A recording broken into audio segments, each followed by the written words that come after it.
Aloha, everybody. Welcome to the Committee on Government Operations. This lovely Tuesday, 3 p.m. decision-making agenda. First up, we have Senate Bill 232, Hawaii Public Procurement Code. There's a lot of moving pieces and conversations with this bill. And so with your indulgence, members, I'd like to go ahead and move it one more time for certain, Tuesday, February 14th at 3 p.m. Okay? Next up, we have Senate Bill 387 relating to procurement. This bill right here, we're going to go ahead and we're going to defer it for now and work on it during the interim. It appears that there was only testimony in opposition on the measure, and that a lot of what the measure seeks to do is already can be done by SBO currently. Next up, we have Senate Bill 509 relating to sea level rise adaptation.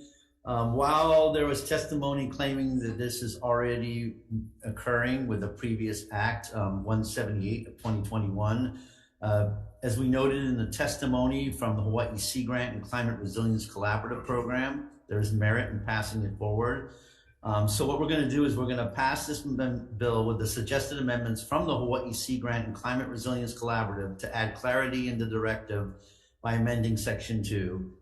They're going to add an effective date of July 1st, 2112, and also want to note in the committee report that per the testimony of DOT that this measure builds upon 178-2021 and doesn't duplicate it, which is why we think it deserves to move forward. Members, questions or comments? If not, Vice Chair 509 SD1. Okay, Chair, SB 509, Chair's recommendation is to pass with amendments. Chair McKelvey. Aye. Vice Chair votes aye. Senator Bonaventura. Aye. Senator Wakai is excused, and Senator Owa. Aye. Measure passes. Chair. Okay, thank you very much, members. Senate Bill 699 relating to state capital tours. I had a good discussion with the author of the bill, as well as Lieutenant Governor's testimony, and because of that, what we're going to do is we're going to move this forward for further conversation. We're going to add one FTE to the Legislative Reference Bureau's public access room, as they will be the one that we feel is best suited to conduct and host the Capitol tours.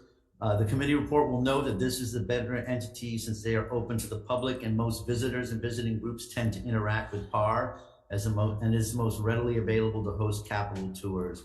We're going to also include statutory language as suggested by the Senate Majority Office and a defective date of 2112 because the measure contains financing and for further compensation. Members, questions or comments on touring the Capitol? If not, Vice Chair 699 SD1. Okay, Chair's recommendation is to pass SB 699 with amendments. Of the members present, are there any no votes or reservations? No vote. No vote for Senator Owa, and the measure passes. Okay, thank you so much. Next up, 720 relating to government records. This is a product of a working group that we passed last year and is a consensus measure among many different competing interests.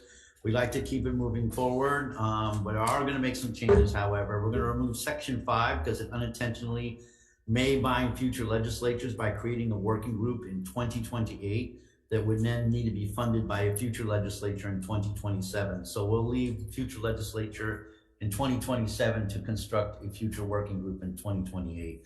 We're going to make it 2 years for the abandonment section to apply per the Grassroots Institute's testimony with their concerns, and also have this as a further discussion point in the next committee, which is Judiciary. A defective date of 2112 to reflect the ongoing conversations. Members, any questions or comments on 720? If not, Vice Chair 720 SD1.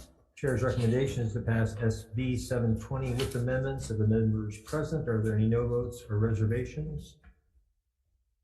Hearing none, with the exception of the excuse for Senator Wakai, the measure passes. Okay, thank you so much. Next up, finally, Senate Bill 749, final decision-making item on the agenda relating to advancing civic engagement, a worthy cause that we want to keep going. What we're going to do is we're going to adopt the proposed SD1 from the public access room in its entirety, which inserts new statutory language to require DOE and UH to assign appropriate staff to coordinate with PAR with respect to the new outreach and engagement program to better make it more effective, and also amend the purpose section to reflect the new scope of this bill. And we'll also be making tech amendments which were suggested. We're going to add an effective date of 21/12, further conversation on the new version of this SD1. Members, questions, comments? If not, Vice Chair, SB 749 SD1. Chair's recommendation is to pass SB 749 with amendments of the members present. Any no votes or reservations? Hearing none, the measure passes. Okay, thank you so much, members. Appreciate you being here.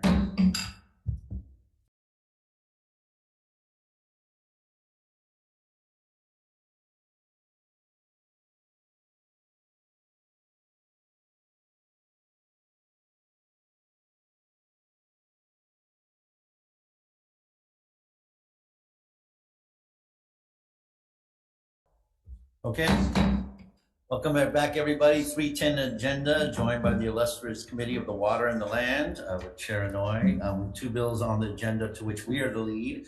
And we'll start off with Senate Bill 1319 relating to funds. First up, we have Dawn Chang, Chairperson of DLNR.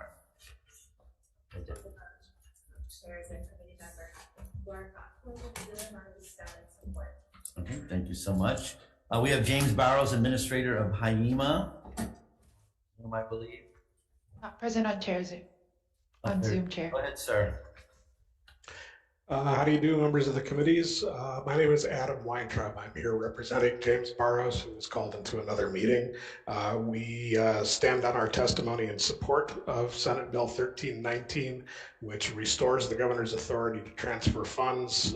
Flexibility is one of the key watchwords of emergency management, and the ability to devote resources to account for unexpected circumstances is fundamental to the emergency management approach. So we stand on our testimony, and I stand ready for any questions the committee members may have. Okay, thank you, sir, for being here via Zoom. Next up, we have Louis Salaveria, Deputy Director, Department of Budget and Finance. Chairman Kelby, Chair Inouye, Louis Salaveria will stand on our testimony support.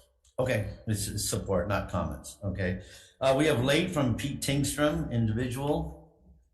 Written in support, however, we do want to know that given Mr. Tingstrom's testimony, it appears he is trying to testify on traffic sensors in another committee. So I don't think it's applicable to this measure, but we wanted to just note that for the record. That's all we have on Senate Bill 1319. Signed up in person or Zoom to testify. Is there anybody in the audience or the land of Zoom who wishes to testify? Seeing none. Members, are there any questions of the testifiers on this measure? Seeing none, we'll move on to the next one. Senate Bill 1485. First up, Dawn Chang, Chairperson DLNR.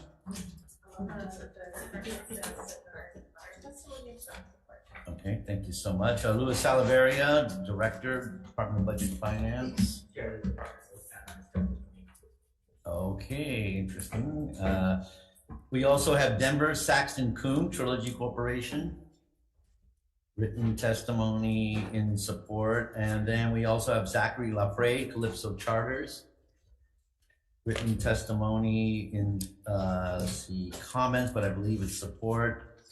We have Robert Dewar, Wailoa River and Reeves Bay Boating and Users Association. Not present, Chair. They're not present, they're on Zoom. Okay, listed here as in opposition. We also have Edwin Watamura, individual in support. William Chang, individual also in support. And we have Troy Ogosawara, individual in support. We have late testimony from Zachary Lapre, Ocean Tourism Coalition, written in support. That's all we've received on this measure via who signed up in person or Zoom. Anybody in the audience or Zoom wishing to testify?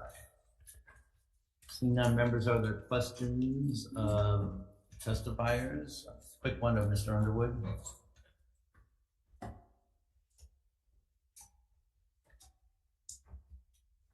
Hey, how you doing? Thanks for being here. We recognize the necessity, of giving you the flexibility to be able to attend to, emergency repairs and maintenance. There's a lot of them will require reconstructs, which are considered capital improvement projects. But you've seen the testimony from Mr. Salaveria, Director Salaveria, sorry, insofar as, unfettered capital improvement project monies being given to your department or parks. without any legislature or governor approval. Is there a medium that these committees could consider to allow for the needed work that you need to do without creating this open-ended exception, which I believe is the department's concern? I think if we could limit it to existing facilities. Okay. So for the boating program would be, if we have a pier that goes out of service due to a storm, because we have to replace the entire pier, that's considered CIP, and we have to wait till the next legislative session. Versus if we just replace in kind, or don't exceed a footprint of 5% or something, then we can get on those projects right away. Okay. So So nothing new. by adding the word existing facility would basically allow you to do what you do, but also potentially address his concerns. I believe that would help state parks as well. Okay, existing facilities, okay? That works for us. Okay, great, okay. Thank you so much, I appreciate you being Thank here. you. Thank you for being here too, Parks, and DLNR, everybody else. Oh, yes. Senator. Go ahead. Yeah, No. thank you, Chair. I have a question for BNF Director.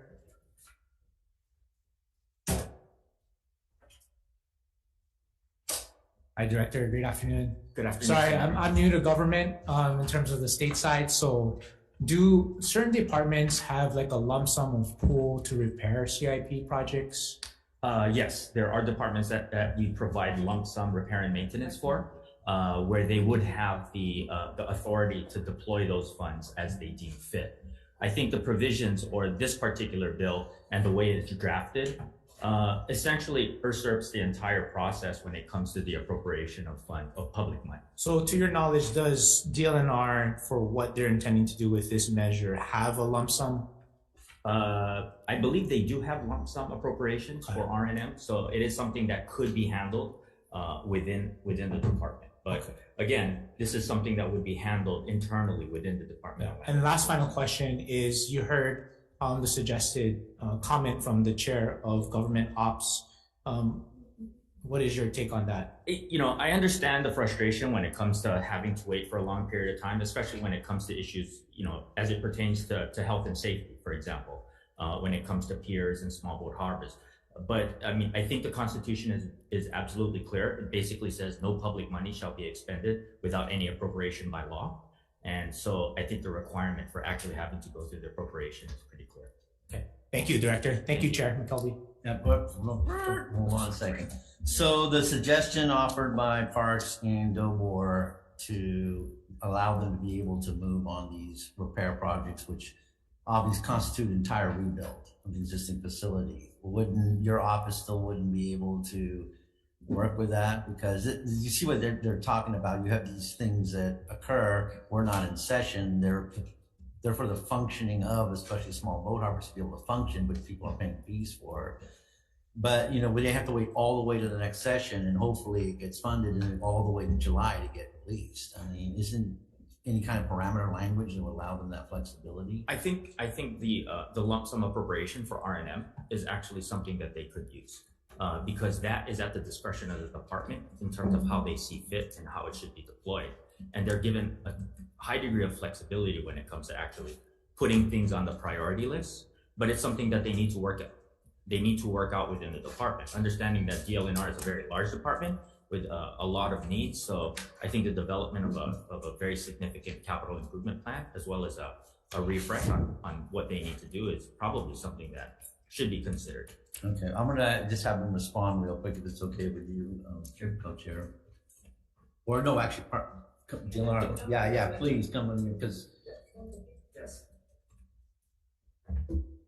Thanks for these questions. This is a real important issue. Kurt Cottrell, Administrator, Division of State Parks. I'm tagging along with Dobor. They crafted it. I saw it and went, we really could use this as well. I'll give a quick example. Hapuna right now, the water line is broken. It's been breaking since 2018. The last time we did a CIP was like 2009. We did get CIP funds. There was a holdup in release. In the meantime, we've shut off the water because the line kept breaking, and we spent over $300K over the past several years fixing it. Under the current restrictions, we need governor's approval if we go over 150. The way I interpret this bill, it's not using like lump sum, any bond money. Our special fund is very robust right now because of our fee increase.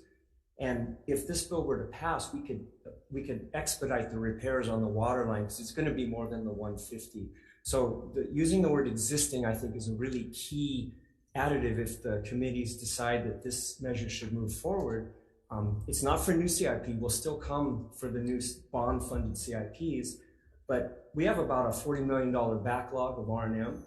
And so my goal at State Parks is to wean us from the CIP train. I think with the revenue we're generating over time and we catch up on our R&M, we can actually vastly reduce our need for future CIP and become more self-funded with the revenue that we're generating. But we do need the flexibility that this bill would provide us in order to hit those $300,000 to $400,000 repair and maintenance that we used to wait for CIP for. So thanks. And if I could add, so Microphone, some people can hear you. Ed Underwood, Administrator, Division of Boating, Ocean and Recreation. So this year's lump sum CIP for boating is $4 million, 2 and 2. That we have a $300 million backlog in repair. So we allocate it to the most pressing needs, but things like loading docks, piers, day-to-day operations, we have the money in the boating special fund to make those repairs very quickly in a timely manner. So that's all we're asking to do. And or maybe define what capital improvement is, because there is no definition that we're aware of. We just want to replace what's existing. We don't want to build anything brand new. Okay, thank you so much. Thank you. I have a question to Yes. State Parks. Yep. Having heard this, it's 2023. When did we first see the impact in my premier Hapuna Beach that was notified? We were notified that it was on the top 10 of our best beach in the country, but then it made first place, what, a couple of years ago, or yes, or last year. So, yes, so my take is, why did we wait so long? I think Even if we were talking about lack of funding or the pipes were broken or whatever, but nobody came out to say we need CIP monies earlier in the process so we could find monies and put it in your division. Well, we actually do have CIP, I think. So why, okay, when were you folks alerted when the pipes broke? Because there were big issues in the press recently, here on Oahu, as well as in my district and on the Big Island, that it's been like that since what year? About 2018 is when the pipes started to rupture, and then somewhere during that time period, either 2018 or 2019, we did get CIP for Hapuna. Okay. And there was it was a little sluggish on the release. You know, we have the release now, but based on the time frame of doing design, reevaluating the pre-existing pipes, which what I learned, there might have been an issue with the longevity of the product, because we did this in 2009. So we've done a series of repairs thinking that would hold it together while we get the CIP out. You contracted the work out? Yeah, right? Yeah, many times, many times. Did you communicate with the contractor who did the work? Our staff did, you know, Okay. but they couldn't do any forensics to determine or guesstimate when or if a break would continue to happen. And finally, we threw in the towel and said, we cannot continue to waste money fixing these things. We got the CIP release, but then we found out that the time frame is too long. So now we're looking at contracting an above ground temporary pipe, but even that cost with material costs will probably exceed the 150. So we still got to get governor and BNF approval, which I think, given the severity of the problem, we should be able to expedite. But that's a real good example of how this bill would give us flexibility for future problems like this. I understand, and I think we're all in support of that. Okay. But just to let you know that it's unacceptable to have a very important recreational facility like Hapuna Beach on the island, where people come from Hilo to go there, from Puna to swim and take their families, for visitors to be on the National Register as an important beach to attend and to swim and whatever. But it's hopefully that this will take care of this issue with parks, but we have many other divisions as well. Understood. So hopefully that all of you in the different divisions and agencies understand that if there's public use of an important area like this, beaches, anywhere, I think it should be done as soon as possible. And also make accountable to the contractors to help resolve the issue as well. So how many potty parties do we have out there? We have about $3,000 a month worth, but I don't know the number. I just know what the cost is. Okay, drinking water is nowhere in sight. Correct. We have irrigation water that we were looking at hooking up to the comfort station and shower, but it's non-potable. So that's when we scrapped that idea and said, let's just go up to the county main, run a pipe straight down, go over the road, and reactivate the comfort station and showers with potable water. Okay, so security, everything is all intact. Yes. Yeah, and we spend $900,000 a year on the lifeguards because we do contract the county lifeguards. Yeah. Okay. Thank you, Mr. Chair. Thank you. No, Thanks for being here as well. Thank you. I echo the same thing when it comes to the small boat harbors. You know, I think we've been going on and on and on. So I'm taking a leap of faith. One of the reasons why I heard the bill, despite all the concerns and objections, is because that your department said that we can't do repaving of an existing parking lot that's so full of potholes. We can't take a broken spigot that was done by the homeless for stealing the copper. And we have people, entities paying recreational fishermen as well as commercial ones paying fees into the special boating harbor, and the facilities are unusable. The dredging's another thing, but that's another bill too. So I'm hoping though, I do appreciate Mr. Salamarian's concerns, Director, sorry. And I'm hoping that with the support of the committee, we move this forward and you guys can get together and come up with language that's going to allow you guys to be able to do these imminency things that the good co-chair has talked about, but yet not create a constitutional problem with the legislature and the government. So, thank you so much. Appreciate it. I believe that ends the agenda to which we are the lead. You want to simply click over to your bill? Sure. Okay. Yes, please. By all means, proceed.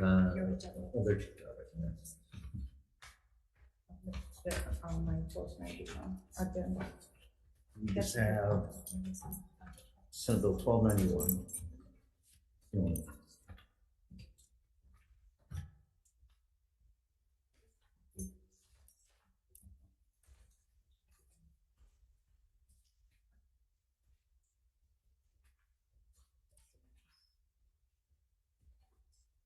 Paperwork. Maybe I'll find it. And if I were somebody's attorney, that's your agenda. Just have the bill itself. Let's take a brief recess.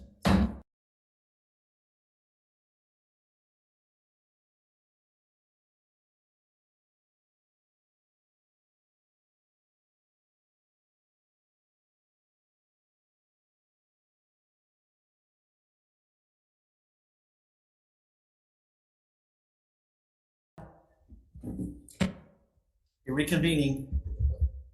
For the Committee on Water and Land and GVO on regarding SB 1295, and this is relating to sea level rise adaptation.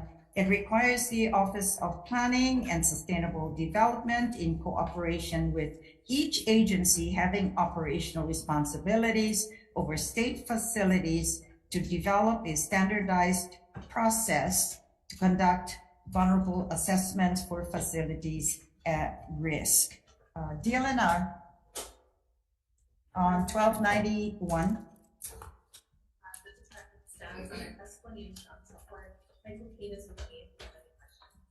Thank you, Laura. Let's see, OPSD, Scott? Chairman Wayne, Chairman Helmy, Vice Chair Gabbard, members of the committee, thank you both for hearing this. We stand on our testimony and appreciate both committees. Thank you very much. Okay, Chris Adayasu, Adibet, or Deputy. Thank you, Dane. University of Hawaii, Dolan Eversole. Hi, good afternoon, chairs, vice chairs, members of the committee. My name's Bill Eversole. We will stand on behalf of our written testimony and support. I'm here to answer questions if you. Okay, thank you. Thank you for being here as well. The Climate Change Mitigation and Adaptation Commission via Laramie or Sense Communication in support as well. IMUA Alliance, Chris Caulfield, Sense Communication in support. Anyone else wishes to speak to SB 1291? Okay, going once, going twice. OPSD, please. Okay, and yes, thank you. Identify yourself again. Aloha, Scott Glenn, Director of the Office of Planning and Sustainable Development. Okay, well, we appreciate the work that has been done so far.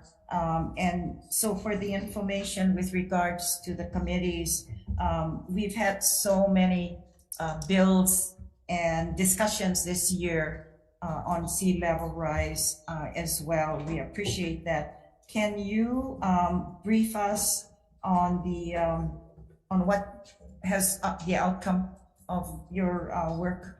Yes, and Chair, may I invite one of my staff to join me as well? Sure, please. Sarah? This is Sarah Chang. She's one of our planners with the Coastal Zone Management Program. So under Act 178, the Office of Planning and Sustainable Development was tasked with identifying vulnerable state facilities.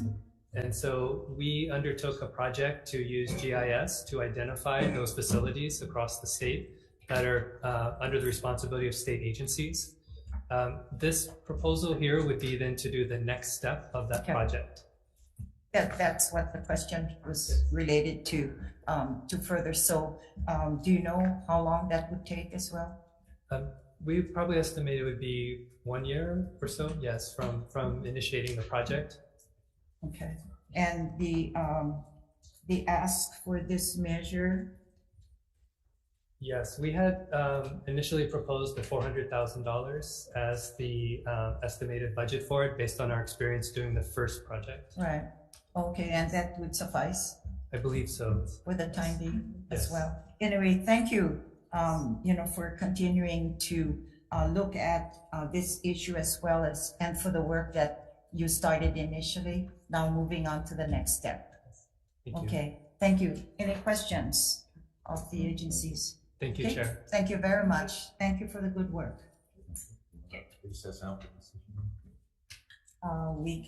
I'm ready. Oh, okay. I'm ready. You're We ready to don't rock need to and go roll. recess. All right. I'm ready. Right, okay. Oh, ready?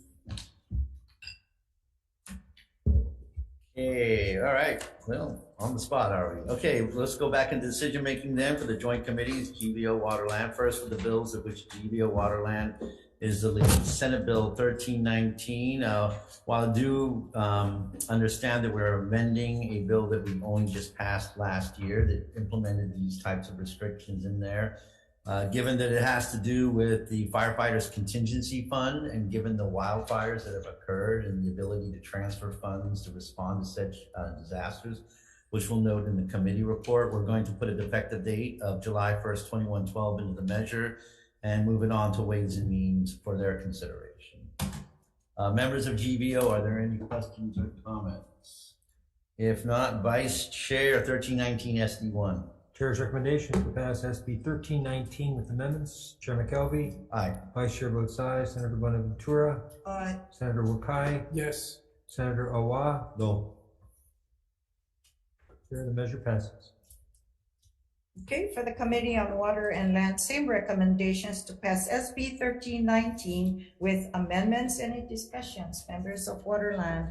Hearing none, then Vice Chair for the vote, Senator Elefante. Chair goes aye. Okay, Chair's recommendation for the Committee on Water and Land is to pass SB 1319 with amendments. Chair votes aye, Vice Chair votes aye. Senator Chang. Aye. Senator McKelvey. Yes. Senator Favela is excused. Madam Chair, the measure passes with Thank you. amendments. Okay, thank you so much. Senate Bill 1485. As you can see, we had quite a vibrant discussion between BNF and the DLNR Parks and Board Division.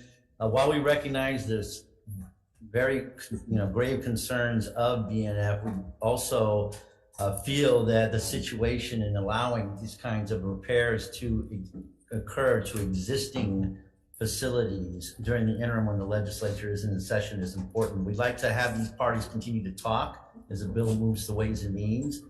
And so with your indulgence, members, we'd like to make an amendment to basically to amend the bill to make it clear that it's only for existing facilities. Nothing new. Anything new would have to be authorized by the ledge and the governor. We're going to put an effective date in there of July 1st, 2112. And in the committee report, we're going to note both sides of the arguments that have been made and have that conversation continue on for Ways and Means. We appreciate your consideration and moving this issue forward so we can work on it. Members of GVO, are there any concerns or considerations? If not, Vice Chair, 1485, Senate Draft 1. Chair's recommendation is to pass SB 1485 with amendments. Of the members present, are there any no votes or reservations? Hearing none, the measure passes. Thank you, members. Okay, for the Committee on Water and Land, Chair's recommendation is to pass SB 1485 with amendments. Any discussions? Chair. Yes, Senator Elefante. Chair, I'll be voting with reservations. I do appreciate the amendment from the GVO chair. The concern I have is shared with BNF in their testimony, and I would hope that the DLNR going forward would include the appropriation in your CIP, but understand the issue at hand. Thank you, Madam Chair. Okay. Thank you very much. Further discussions? Hearing none. Chair's recommendation then is to pass with amendments. Chair goes aye. Thank you, Vice Chair. Okay, Chair's recommendation is to pass SB 1485 with amendments. Noting the 4 members present, are there any objections? And noting the reservation of your Vice Chair, anything else? Okay, if not, Madam Chair, the measure passes. Thank you. With regards to SB 1291, Chair, you ready for me? Yep. Okay. Go ahead. Chair's recommendation to SB 1291 is to pass with these amendments. We're going to blank the appropriation on page 4, line 2, and we will be defecting the date to July 1st, 2050 for further discussions as well. And we're also going to adopt technical non-substantive amendments to the measure. Any discussions? Hearing none, Committee on Water and Land will be voting on SB 1291 with amendments. Senator Elefante, Vice Chair for the vote. Chair goes aye. Okay, Chair's recommendation is to pass SB 1291 with amendments. Noting the 4 members present from Water and Land, are there any objections or reservations? Okay, Madam Chair, the measure passes with amendments. Thank you. Okay, thank you. This concludes this agenda. No, you have to vote. Oh, I'm sorry. Yes, Not gotta a vote. enough talking in the day, okay? We Thank you decided so to much. do a joint hearing, so you must pass our bills as well. Of course, I have no problem. Members of GVO, same recommendations to wholeheartedly echo the recommendations of the Water Land. Any questions or comments? Despite the flow. If not, Vice Chair, SD1. Recommendation SB 1291 for GVO is to pass with amendments. Of the members present, are there any no votes or reservations? Hearing none, the measure passes. All right, Okay, thank you so much. Now we'll conclude this agenda. All right, we have to move. We're being asked for another committee hearing. Yep. Oh, but listen, aren't you sure? Thanks. Oh, Yeah.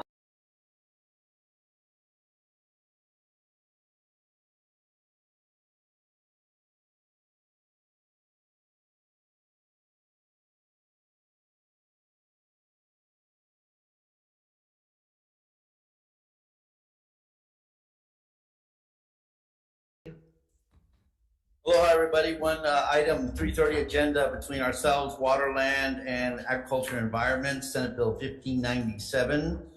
First up, we have Louis Salaveria, Director of Budget and Finance. Stepping in for Louis.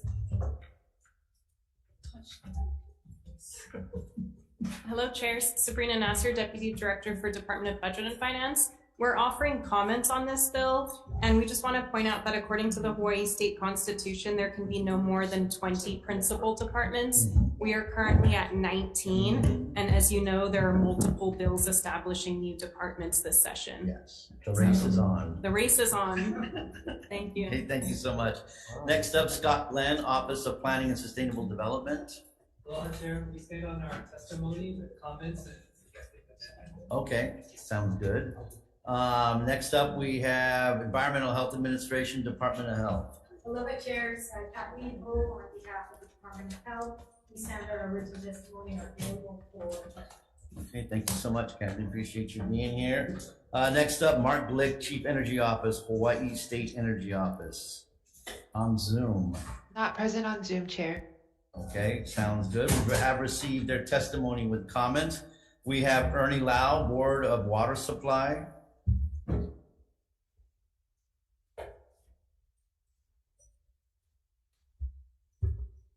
Good afternoon, Chair McKelvey, Chair O'Gabbard, and members of the committees.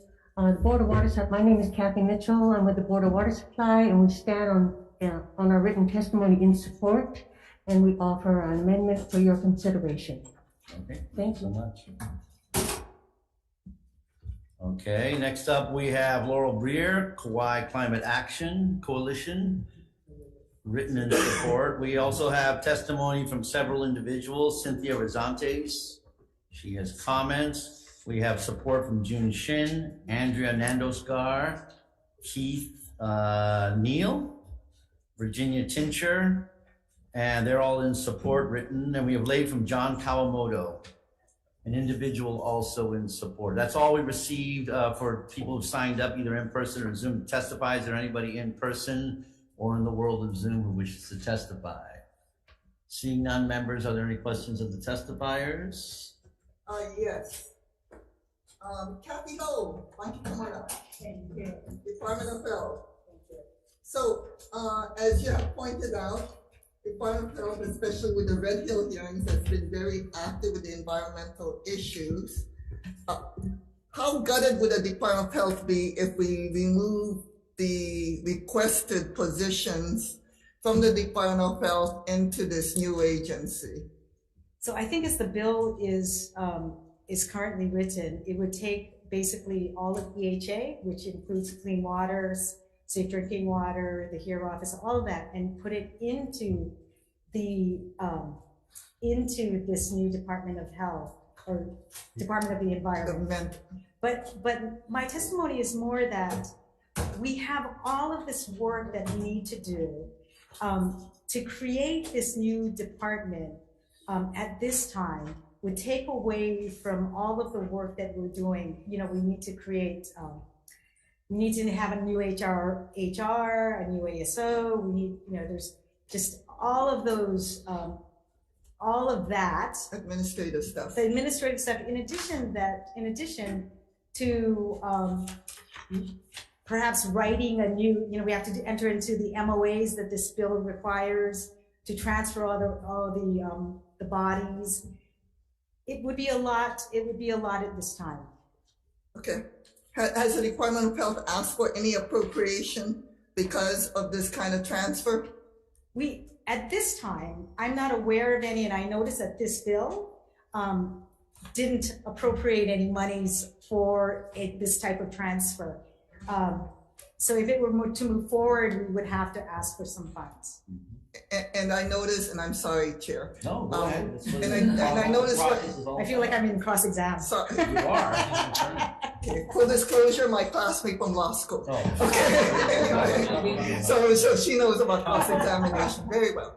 So, okay, so the Department of Health had asked for a lot of money when the legislator insisted on a prior reorganization, which was the Leahi and Maluhia. Do you expect the multi-millions of dollars that you folks had quoted for that transfer to be similarly be requested by the Department of Health should we do this?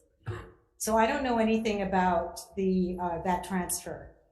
I suspect would be less because obviously those hospitals had more personnel. So I suspect it would be less. I don't even know what amount that they had asked for, but I suspect it would be something less than whatever we had asked. Okay, thank you very much. And I have a question. I see Budget and Finance chomping at the bit to be able to answer. But please proceed. Regarding my question, how much do you expect such a reorganization is gonna cost? So Sabrina Nasser, Deputy Director, Department of Budget and Finance. So I have to defer to Department of Health for the cost, but but I believe what you were referring to before was there was a consultant hired to see what the operating cost would be for the Leahi and Maluhia transfer. And from what I remember, I think it was close to 10 million of extra additional funds for that transfer. And that's, I do remember that from the testimony last year, but Okay. I can check and get back to you. So in the event that this proceeds, are you gonna be requesting that at least that there be an appropriation amount added into the language and a study like you did for Leahi to determine the cost? So that study was conducted by Department of Health. It wasn't through Department of Budget and Finance, but you know, for anything to be operational, there likely would need to be an appropriation. But I can work with Department of Health to see what that amount might be, and then we can try to get some figures for you folks. Thank you very much. Yeah.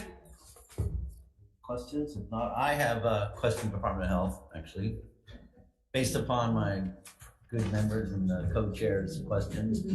So real quickly, if we were to make this measure prospective, to give you the time to basically effectuate a transfer over a period of time and put a blank appropriation in there with I guess, a study component to fund as well on that, would that make this bill, at least to move it forward for more conversation, more amenable to the Department of Health? I would say to continue the conversation, yes, but as you are aware, this is the last department in the 20 executive departments that is allowed. Any other department, I believe, would require a constitutional amendment. So yes. Well, we're aware of that. Yeah. But the environment is important. It absolutely is. I spent the majority of my life protecting the environment. So yes, absolutely, I agree with you there. So I mean, not to diss the other agencies that are racing for the 20 spot, but you know, just some validity insofar as trying to perhaps have this to centralize everything, and particularly, you know, from the other concerns that have come up with during times of, you know, let's face it, you're under the Department of Health. If there's another pandemic emergency, you know, there are some issues that arise with support for the environmental programs and such, and permitting and everything else. So that's why the discussion. But appreciate your honest feedback and candor on the measure. The one other thing, if I may, if there was a suggestion to create a board,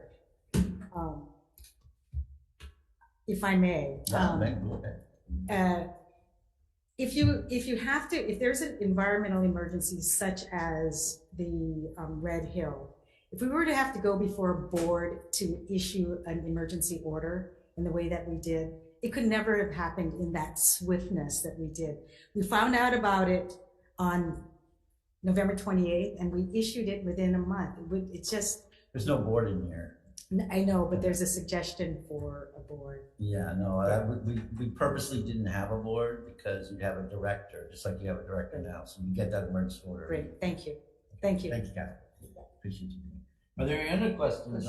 Yes, please, go ahead. Department of Health. Just stay. So has there been any problems with the offices that are handling the current environmental protection functions right now? As their deputy director, I don't think there are any. I mean, I feel that we're protecting the environment and public health in a really great way. I think we have dedicated employees that work tirelessly to protect our environment, and I'm proud of them. So I don't think, I have not heard that there's any serious concerns about our operations. Which one be director? Thank you.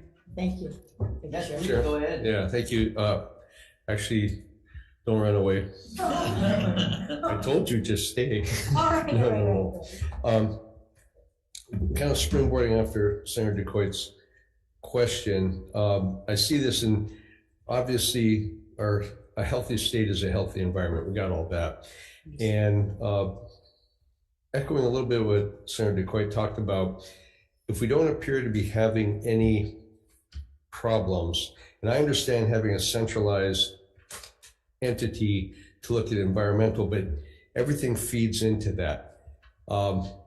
If you're not having issues administering some of the environmental challenges we've had, in my mind, I would think, what are your thoughts on having a coordinator between the different departments in the event that we have to deal with something? One of the concerns I have is if we have focusing just on all of the environment, we're going to be creating more bureaucracy. And for me, I always look at it from the agricultural lens. We're going to be creating more obstruction. We talk about a state that wants to be food self-reliant, but we got to let agriculture go forward. And so I worry about too much obstruction. If we had a coordinator, would that suffice sort of a cross-agency cooperation? So I can set some examples. One time I was an attorney with the Attorney General's office, and I did environmental work for many years. But we would, as the attorney, we would, if we had a boat bonding case, we would immediately call our friends over at DLNR and our federal friends and tell them there is this boat bonding case, and it affects it's at this location. They would engage and send their people there to assist in the remediation and the protection of animals and aquatics. We've regularly dealt with, both as an attorney and now as in EHA, we regularly partner with our sister agencies on pesticides. We have lead that we work with our sister agencies. So I think there's a mechanism already in place that we regularly, we know that if it is, a pesticide, then we'll call, is it a FIFR matter? So we call ag to find out what their positions are on certain things. Okay, thank you. Okay. Thanks, Chair. No worries. Sure, one follow-up. So I guess the question is, do we need it? I think that's, that's a really good, do we need the coordinator or do we need the department? The department. I think that's just yes or no. I think it's a legislative call for sure. And I can speak only as Kathy Ho. When I do environment, it's also the environment, but part of my mission is to protect public health. And so it's good that we're part of the Department of Health, because when we have questions about health issues, they're right there. So we're one big department. And so I am about coordination. And so in that respect, we're in a home where we can be, or should be, or would be. It really is, Was that a yes or no? It's a lawyer's way of just saying, really, it's, I think we're, honestly, I think we're, it's okay. No, I think we're right It's okay where. if you say it's not ready for prime time. It isn't. I think we need it. I think it's if about you, having a conversation on an idea, which to me Yeah. is the value. if Senator, if you looked at our testimony is that we should defer for a year. Okay, thank you so much. Any other questions of any of the testifiers, members? Chair, I'll just weigh in a second. Okay, What's that? I'll weigh in just real quick, yeah. Okay, is there any question per se? Oh, no, not. We'll recess then for. Okay. Okay, so we'll recess for decision making.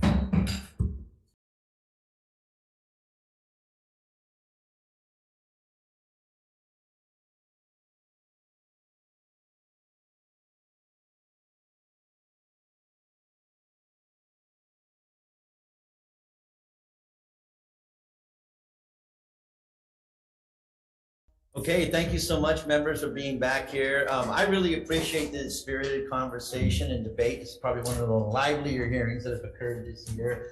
But recognizing the testimony, the concerns that were raised, and the issues that we need to work through as a group, and I appreciate the collaborative help of both Senator DeCoy and Richards and the others who want to work on this idea with me. This was the first salvo of trying to really establish a serious conversation.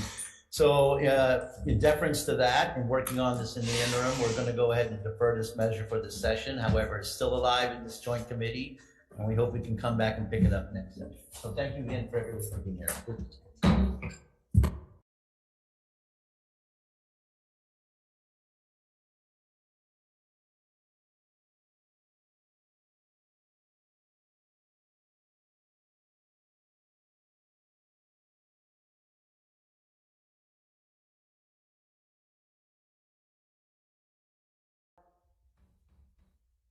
Well, hi, everybody. Welcome to the ongoing Joint Committee Hearing Show. And next up is Government Operations and Health and Human Services. First up on the agenda, Senate Bill 891. And we have Keith Regan, Comptroller of DAG. Sir, DAG stands on his written testimony in support. Okay, thank you for being here, sir. Appreciate it. We have Addison Busalong, Council Member, Kauai County Council. Written in support. We have Nikki Ann Yee, President and co-founder of the My Movement of Hawaii. She's on Zoom. She's on Zoom. Go ahead, please. Aloha, Chair McKelvey, Chair San Buenaventura, Vice Chairs, and committee members. Mahalo for the opportunity to testify. I stand on my written testimony in strong support of SB 891. I know I've written a lot, but I would like to just add a few comments. We're here today to challenge the structures and systems that were built and designed without women's and menstruators' needs in mind. And I don't want to fault anyone because they were designed the only way they knew how. But this bill is an opportunity to correct that. This is not unique. Buildings now have ramps for different abled people. Bathrooms have baby changing stations. In fact, there is even a bill this session calling for universal changing stations so that they're accessible to all and not just babies. Our bathrooms generally have toilet paper, soap, seat covers, and oddly sometimes bags to dispose period products, but not the products themselves. And this is a basic need for girls, women, trans, non-binary, and gender non-conforming people with periods. And it's a basic need that keeps people from going to work, to school, and living their full and productive lives. We have an opportunity to do better. This bill corrects that inequity, and it guarantees equity of inclusion and equity of access to public facilities. Now, I wish we could have period products in every state building and facility, but this is a good start. And if it passes, Hawaii will be the first state to make period products free in all its state buildings. Mahalo. Thank you so much for your testimony. We appreciate you being here, Nikki. Next up, I'm going to take the in-person Zoom people first with the committee's indulgence. We have Valika Yasay, period, the menstrual movement on Zoom. Present on Zoom, Chair. And on Zoom, okay. Next up, we have Taylor Robinson, student of Hawaii Student Care Resources on Zoom. Aloha chairs, vice chairs, committee members, and everyone else who's able to join us today. My name is Taylor Robinson. First off, thank you so much for giving me the opportunity to speak today. I'm here testifying in support of SB 891 on behalf of myself and my organization, Hawaii Student Care Resources, which is a youth organization created and run by students to speak on issues we feel needed a change. So the first time I testified for a problem involving period poverty, I was a junior at Pearl City High School, and I am now a freshman in college at University of Hawaii at Manoa. As I've noticed, no matter how much time passes, period poverty and the struggle with access to menstrual products continues. And even with all the amazing progress we've made thus far, I believe there's always room for improvement, and we cannot stop here. So no matter where I go, this is a very prevalent and very pressing issue that I experience almost every day on our beautiful island from the moment I got my first ma'i in the 6th grade. So there have been many instances where I've forgotten my own products, or I've had to ask someone else for theirs, or I was in too much pain or felt too ashamed to ask anyone in general, and I would have to sit through that for the entire day, whether it was through school, or my extracurricular activities. So having it readily accessible and available for all would bring so much comfort to everyone who experiences a ma'i. Thank you again for allowing me to speak on this issue today, and I hope you can take my words into consideration. Mahalo. Thank you so much, Taylor. We appreciate you being here and testifying. Also signed up on Zoom, we have Keopu'u Napoleon On. Are they there? Hi, my name is Keopu'u Napoleon An. I'm a UH Manoa graduate student with the Thompson School of Social Work, and I strongly support Senate Bill 891. Menstruating is a basic fact of human existence. Menstrual hygiene products are necessities, not luxuries. Providing access to free period products is fundamental to equality and dignity. This bill would help remove the financial barriers to accessing them. As the cost of living rises, many individuals are making difficult choices. Girls and women should never be in a position where they have to prioritize period products as a secondary necessity. Condoms are readily made available everywhere. Health centers, family planning clinics, your local health department, community centers, college health centers, doctor's office, even high school sex ed classes provide them for free. Period products deserve the equal accessibility. Again, I strongly support SB 891, and thank you for letting me testify. Okay, thank you so much for being here. We really appreciate your testimony. Okay, that's all we have on the Zoom. I'm going to continue in case they're here with the organizational testimony. Kathy Kurtz, Director of Programming Operations, Aloha Diaper Bank. Written in support, we have Mike Goliuch in 2 capacities, Rainbow Family 808 and Stonewall Caucus of the Democratic Party. Written in support, we have Heather Lusk, ED of Hawaii Health and Harm and Reduction Center. Written in support, we have Melissa Chong, Certified Professional Midwife of Zenden Midwifery. Written in support, we also have Joanne Kinau, Pi'ilani Center for Wellbeing.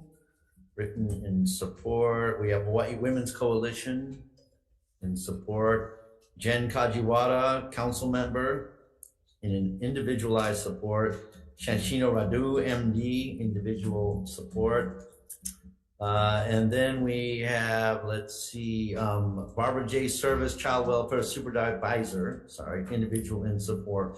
Members, we have numerous testimonies from individuals written, all in support. We also do have one testimony written from Natalie Iwasa of Natalie J. Iwasa CPA Incorporated in opposition. We also have late from Kathy Betts, Department of Human Services. They're written in support. Jessica Histo, Hawaii Diaper Bank, late in support. Rowena Rojo, Windward Community College, written in support. And Courtney Hamakawa, Department of Education, written in support. That's all we received of people who've signed up to testify or submitted written testimony. Is there anybody in the audience or in the world of Zoom who'd like to testify on this measure? Yep, please.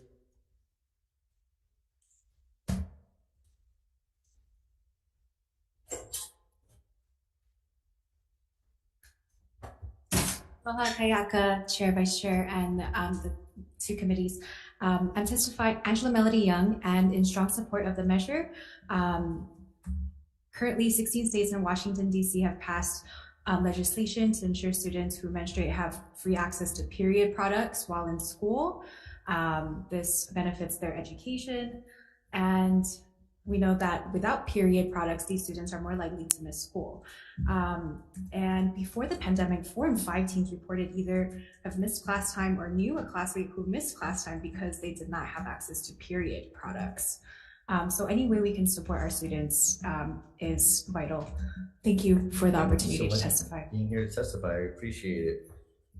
Okay, that's anybody else? Last call for testimony on this measure. If not, members of the committees, it's okay, you can do that. Questions of any of the testifiers? Yes, of course. Co-chair, go ahead. Okay, thank you for, so Mr. Reagan, could you come on up? I noticed that you testified in support. Have you calculated how much it's gonna cost? No, Chair. We did testify in support. You're accurate in that. But we do need some time to go back and determine how much we're going to need in terms of funding. We noticed that that was left blank in the measure, and so our Central Services Division is going to be working on putting that number together for the committee. Thank you very much. Okay, follow-up question for you before you leave here.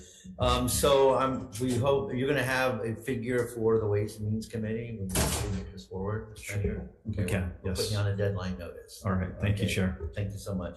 Members, any other questions? Yes, go ahead. I can't give us official, but is there a rough number?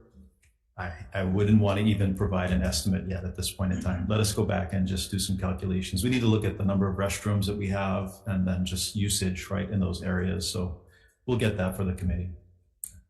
Thank you, Senator.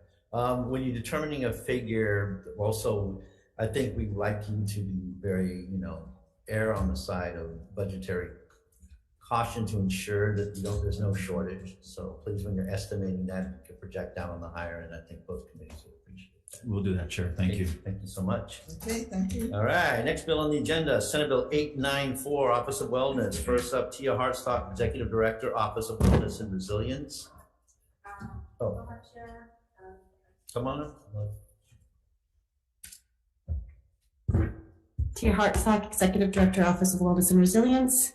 Thank you for the opportunity to testify. Just standing on my testimony. Okay.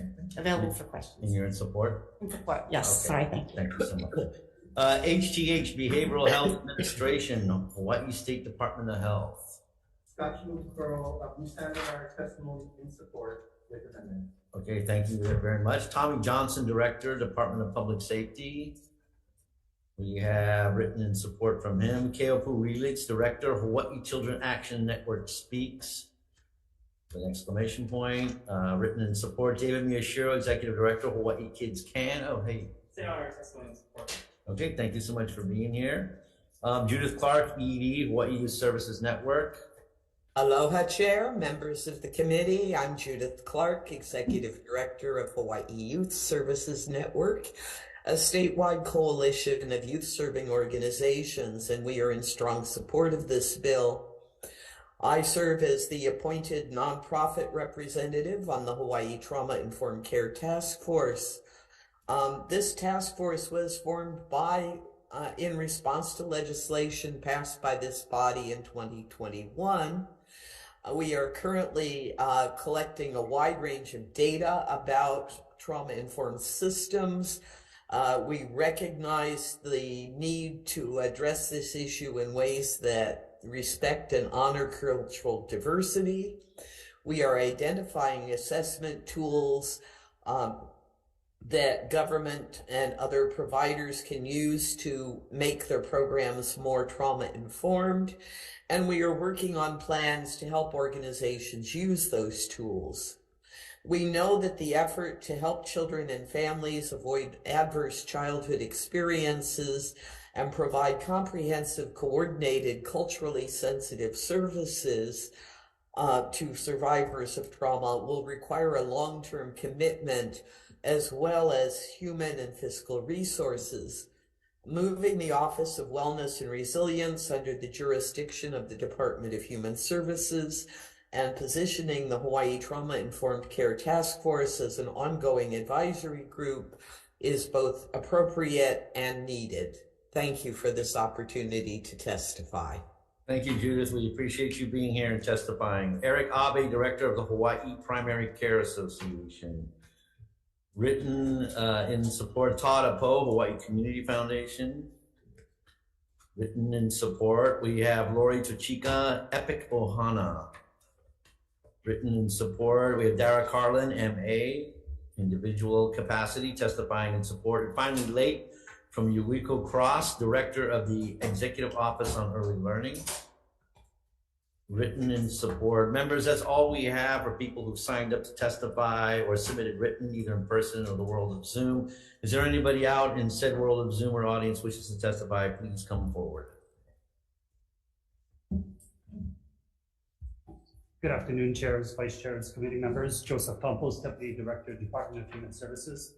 The department apologizes for its late testimony. It was just submitted, but it is a testimony that we stand on in support and deferring to the Office of Wellness and Resilience. Thank you. Thank you so much. Anybody else in the audience or in Zoom wishing to testify? See none, members or co-chair, are there any questions of any of the testifiers? Yes. Yes, I know you do. Yeah, Tia, could you come on up? Okay. So this just makes it administratively attached. So there's no, at this time, no money request for the administrative attachment. Correct. Right? Yes. Okay. The other thing is, someone testified that there must be a domestic violence Yes. community representative, and to me, that's a no-brainer. It already does, doesn't it? It doesn't have somebody specifically representing that population, but in the task force monthly meetings, there are up to 80 community members that attend at any given point. So it's an open meeting, the task force meetings are open under Sunshine Law, and there's 11 committee voting members that was outlined in the legislation of Act 209. So adding to that membership is an option for the task force. But you have members like Epic Ohana in there. Correct. As well as. Well, they attend. Epic Ohana is not a voting member. The 11 voting members from the legislation of Act 209 represent the major state departments as well as nonprofits. Judith Clark's organization, We Are Oceania, law enforcement, Kamehameha Schools, and then Judiciary, Public Safety, Department of Education, Department of Health, Department of Human Services, and I think that's 11. Okay, thank you. So maybe may I ask Judith? Oh, yes. Okay, Judith, are you on? Judith, yes, I'm here. Okay, so my understanding is a number of your members have already suffered from domestic violence, right? So since you're I would say some of the task force members, organizations do deal with domestic violence situations. For example, Department of Human Services, Kathy Betts is an appointed member of the task force. There is a representative from Child and Adolescent Mental Health Division. Okay, so we don't need to actually reform the task force because they are represented. I do feel that there are task force members with expertise on domestic violence and many opportunities for the public to weigh in on the issues during the task force meetings. Every meeting has at least one time set aside for public comment, and we routinely get anywhere from 30 to 50 or more community members who attend the task force meetings regularly and do give their advice. Okay, thank you very much. I have no further questions. No further questions. Any other members of the committee plural wish to ask any questions? Okay, if not, we'll do a brief recess or decision making. Let's just roll right in because then you have the. All right. Yep. Okay. So here we go. First up, we had SB 891 recommendation after conferring with my illustrious co-chair is Senate Draft 1. We're going to go ahead and we're going to pass the SD1 with an effective date of July 1st, 2112. Because there is money involved in the committee report, we're going to call upon the Department of Accounting and General Services to make good on their pledge that they will have an appropriation ready for WHAM that airs on the side to ensure that there is no shortage for the duration of the program per fiscal year. Members, questions, comments? If not, Vice Chair, SB 891 SD1. Chair's recommendation is to pass SB 891 with amendments. Chair McKelvey? Yes. Vice Chair votes aye. Senator Bonaventura? Aye. Senator Wakai? Yes. And Senator Owa? No. Chair, the measure passes. Okay, thank you so much. Next up, we have Senate Bill 891. Recommendation after conferring with my co-chair is to go ahead and to put a defective date of 2112. We wanted an appropriation language in there? No, no need. No need. Okay, so just a defective date of 2112. So further conversation can occur insofar as any possible changes to the office. Members, questions, comments? If not, Vice Chair, Senate Draft 1. Yes. Chair's recommendation is pass SB 894 with amendments of the members present in GVO. Are there any no votes or reservations? Hearing none, the measure passes. So for Health and Human Services, same recommendation, Vice Chair. Voting on SB 894. Okay. 894. Okay, any reservations? Any no's? Okay, recommendation is adopted. Okay, thank you. This concludes this joint hearing.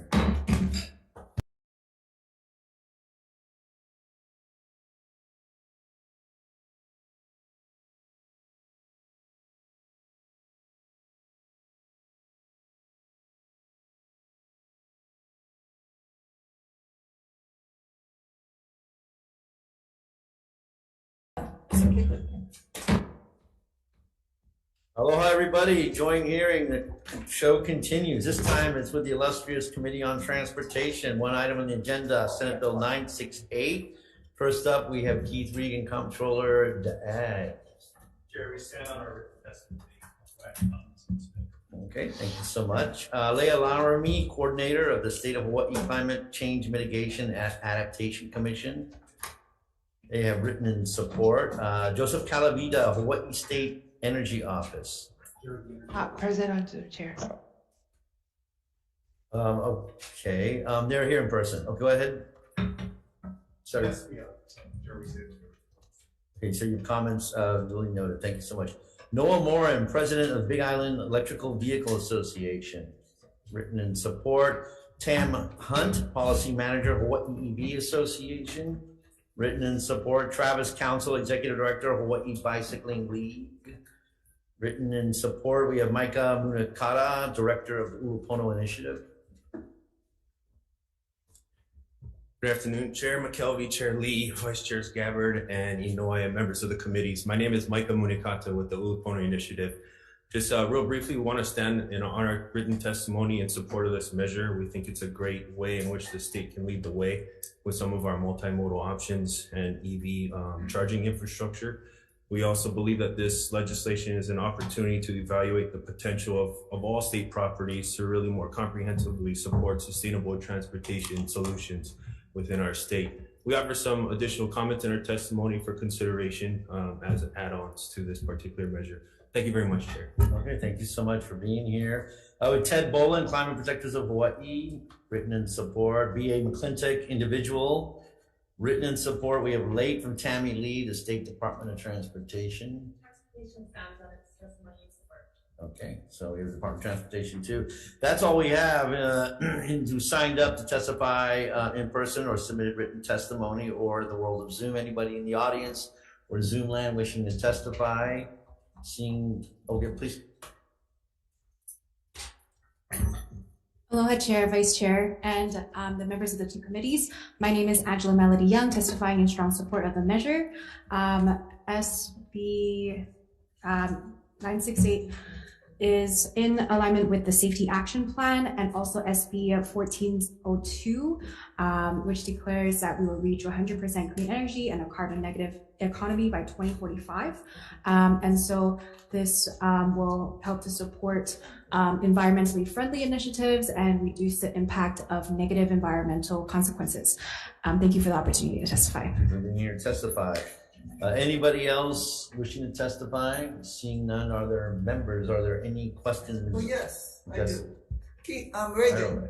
Keith. Okay. So I'm reading this bill, and it doesn't say every new parking structure. It talks about every new parking stall. It shall be pre-wired to accommodate a minimum level 2 electric vehicle charging station. How much is that going to cost? How much is it going to cost to retrofit? Every parking stall. To retrofit? Yes. New or existing? New, every new. Yeah, I mean, for a new parking stall, it'd be significantly cheaper than retrofitting But current how much existing. is it going to be? I don't have that exact figure in front of me, Senator. I apologize. Do you have any, So the challenge that we face, I know you're talking about new parking stalls, well, but that's what the bill says. right. It's just making sure that we build in sufficient capacity to be able to carry the additional load right within those parking stalls or those parking garages. And those are for new facilities that we're developing, right? So I couldn't tell you exactly how much it's going to cost. Let's talk about. Do you have any that's in the books that do you know of a new building that's coming up? And I just want to know how many parking stalls is expected, and for each parking stall, how much it's going to be. Yeah, I'd have to go back and take a look at that. I don't know of anything specifically that we have that's coming up right now that we might be able to do that. Somebody wants to testify. Yeah. That somebody is Michael Arakaki. He's with our Automotive Management Division who helped us to provide this testimony today. Right. Past projects. For the state capitol here, it cost approximately $40,000 to $50,000 to install one EV charger. So that's for one. For how many stalls is that supposed to? Because this one says it has to be pre-wired per stall. Per stall. So that's about 40 to 50,000 each stall. Correct. So a couple considerations is that the electrical system must be able to handle the added, another thing. And also the distance the charger is away from the main electrical. Okay, so yeah, I used to own. I used to own a electric vehicle, and so I understand the need for it, but I also understand 40 to 50,000 per stall is a lot of money. Thank you. Thank you. That was to retrofit within the state capitol building? Yes. Okay, so can you briefly describe the nature of the construction in order to achieve the retrofit in this old building? Okay. Where something is broken at all times? I can't speak on that, but in terms of the project, what was done was, fortunately, we were able to get power from the electrical panels, which are located on the loading dock, and run the conduits overhead to the, I guess, the center island where the pay stations are located. So it's not really. So what was the 50 grand for? It was for the electrical, the breakers included, the equipment.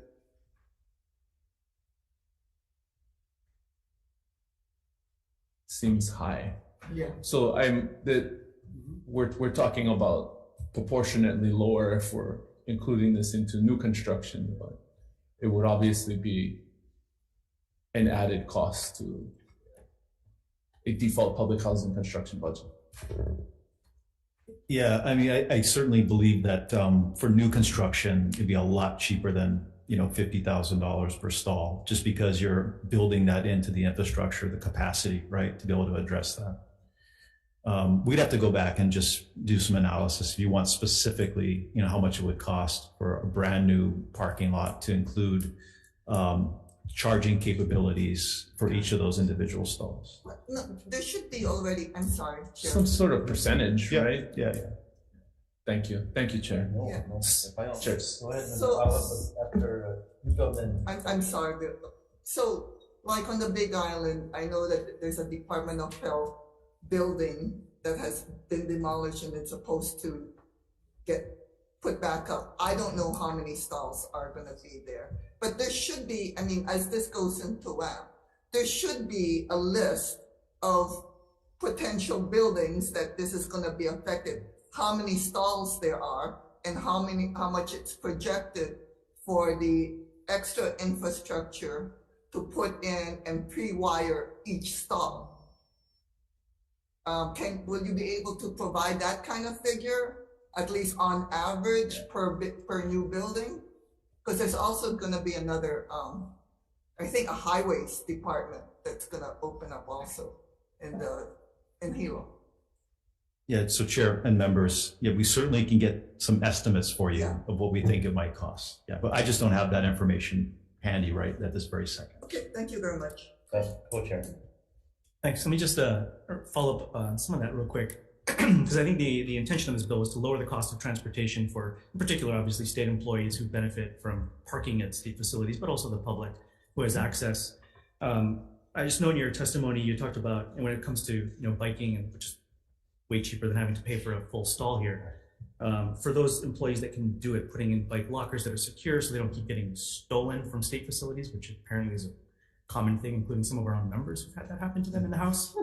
But your estimates are $80,000 to $90,000 per bike locker, which seem to include electronic stuff. I think what other places tend to do, most other states that do this, it's like a school locker. You bring your own lock, so it's just like, a few $100 for like basically it's a metal cage, right? You put it in, you put your own master lock on, call it a day.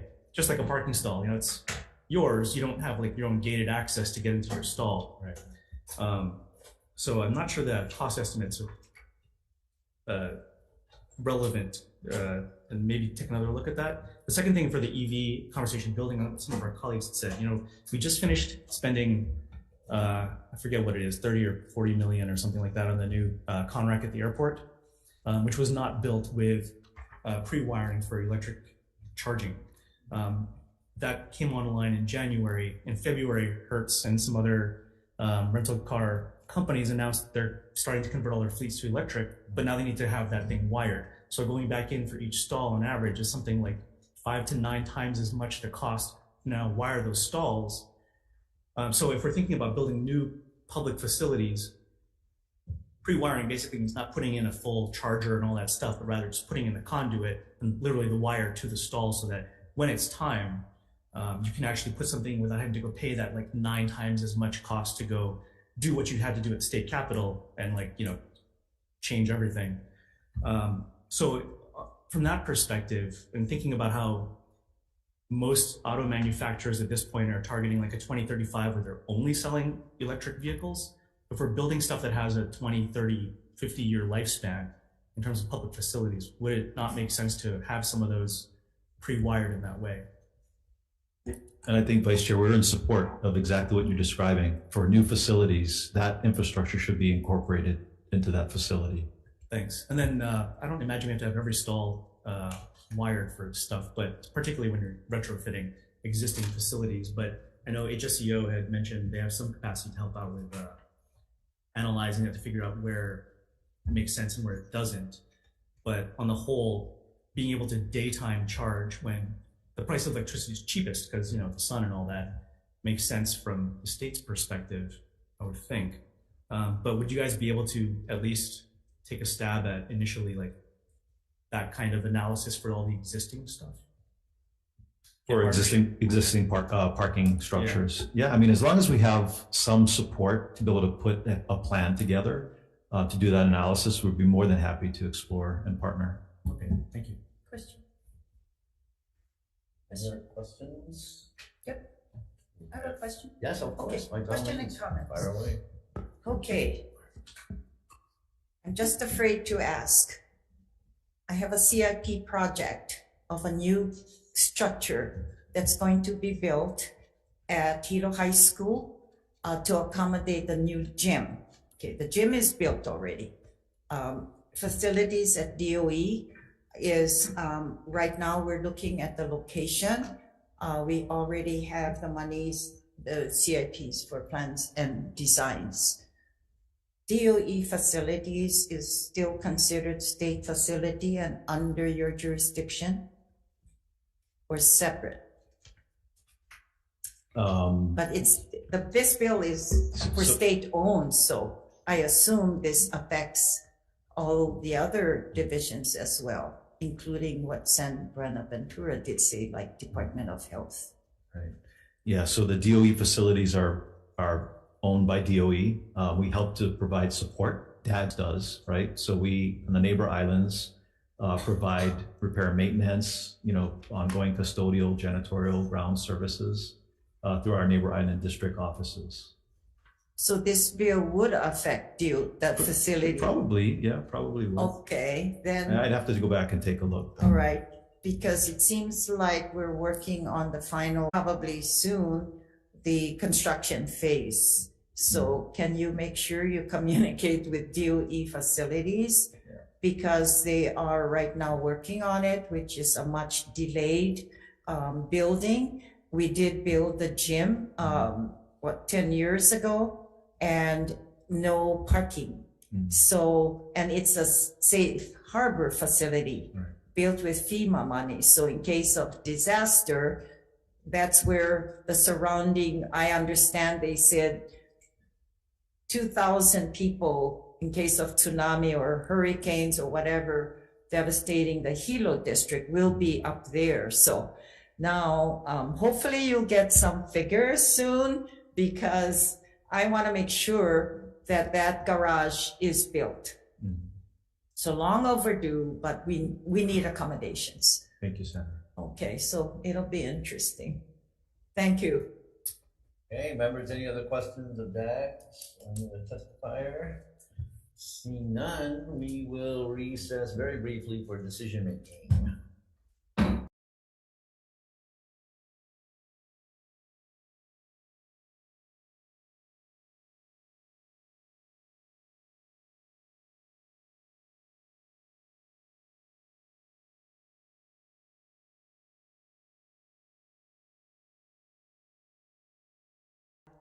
Okay. Thank you very much, everybody. Welcome back to the joint hearing between ourselves, GVO and TCA. One item on the agenda, Senate Bill 968. After discussing it with my good co-chair over here, we want to continue this conversation. It's a fascinating one. Recommendation will be a Senate Draft 1. We're going to go ahead and, at the request of my co-chair here, it appears Department of Transportation wants to work with Department of Accounting and General Services on the implementation of these projects. So we're going to go ahead and have them inserted into the bill as a co-entity to help administer and manage this. We're also going to, in the committee report, we're going to have Department of Accounting and General Services, if WAM chooses to hear this measure, to come up with a spec sheet using all projected new facilities buildings on a per stall cost to implement the for all new parking stalls this EV charging station. And we're also going to note in the committee report that to the stall sharing agreement, the Department of Tax, I believe, is starting down that road.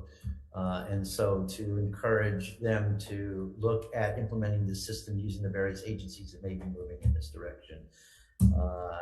Let's see, I believe that's it, correct? Okay, questions or comments? If not, let's keep it moving for further conversation. Vice Chair, SB 968, Senate Draft 1. Chair's recommendation is to pass SB 968 with amendments. Chair McKelvey? Yes. Vice Chair votes aye. Senator Buenaventura? Oh. Senator Wakai? Yes. Senator Owa? No. Okay. The measure passes. Thank you. Thank you. Committee on Transportation and Culture and Arts, same recommendation. Chair's recommendation on the Committee on Transportation and Culture and the Arts is to pass SB 968 with amendments. Chair Lee. Aye. Okay. Vice Chair is going to vote with reservations. I'm just concerned that we need more monies for our parking garages in the near future. I'll vote with reservations. Senator Elefante. Aye. Okay. And Senator Kehoe Kalole, I believe he left, he's excused. Senator Awa. No. Okay. Measure is adopted, Mr. Chair. Okay, thank you. This concludes the joint hearing.